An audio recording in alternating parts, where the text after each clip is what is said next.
Enes Batur'a ne oldu? Dostlar, bugün YouTube dünyasında uzun zamandır hamının beynini qurcalayan bir suala cavab tapmağa çalışacağıq. Enes Batur haraya çıxıb? Niyə 4 ildir normal video atmır?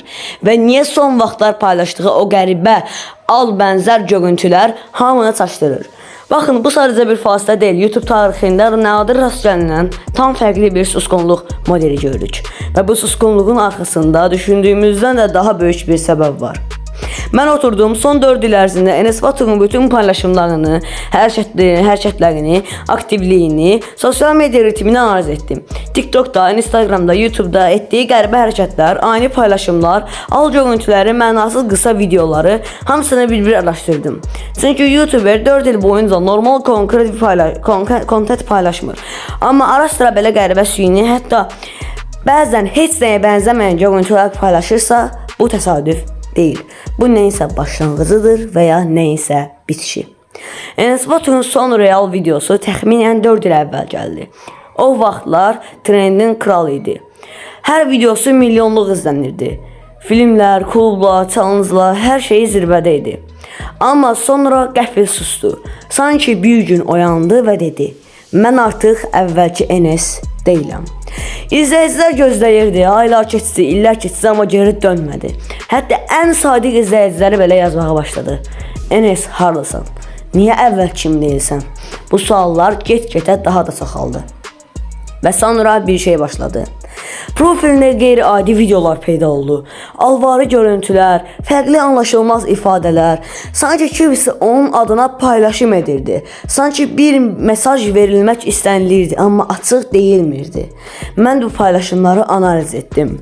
Hər videonun zamanlamasına, stilinə, hətta görüntü bitrate-nə qədər baxdım.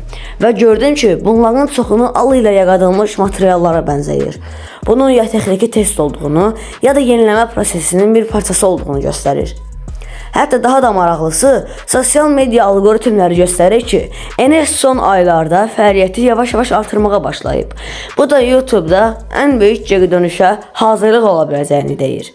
Amma başqa bir ehtimal da var. O YouTube'a tamamilə uzaqlaşmaq istəyir. Çünki 10 il sənayedə olub və hər gün milyon insanın gözündə üstünə baxması çətin bir şeydir. Bəzən insanlar sadəcə yorulur. 4 il ərzində sakit qalan hər YouTuber veya böyük bir geri dönüş edir. Ya da səsi sorağı bir dəfəlik kəsilir. Və hazırda Enes Batur bu iki yolun tam ortasındadır. Verəcəyi qərar isə izləyicilərinin rəftarının və reaksiyasından çox asılıdır. Araşdırma zamanı daha da bir maraqlı detala rast gəldim. O nə qədər susqun olsa da, hələ də hər ay minlərlə insan tərəfindən izlənir. Köhnə videoları belə trendə davamlı olaraq qayıdır. Bu isə həqiqəti göstərir. İnsanlar hələ də onu gözləyir. Və məhz buna görə Enes'in geri dönüşü YouTube'a böyük partlayış ola bilər. 4 illik susqunluq təkrar gələn YouTube üçün qızıl bir fürsətə çevrilir. Bəs nəticə nədir? Enes Batur 4 il ərzində itmədi. O müşahidə etdi, ara verdi, yeni dövr üçün özünü qurdu. Al videolar, qəribə paylaşımlar hamısı ya bir sınaqdır, ya da böyük geri dönüş üçün ilk siqnallar. Bu videodan sonra siz artıq anlayacaqsınız ki, heç də təsadüf deyil. Və çox güman ki, Enes yaxın zamanlarda qayıdacaq, ya da əgər qayıtmasa da bu susqunluq onun karyerasının ən simvolik dönəmi kimi yadda qalacaq. İndi sizin fikirlərinizi bilmək istəyirəm. Sizcə Enes Batur geri dönəcək, yoxsa artıq YouTube onun üçün bitib? Şərhlərə yazın, mən hamısını oxuyacağım.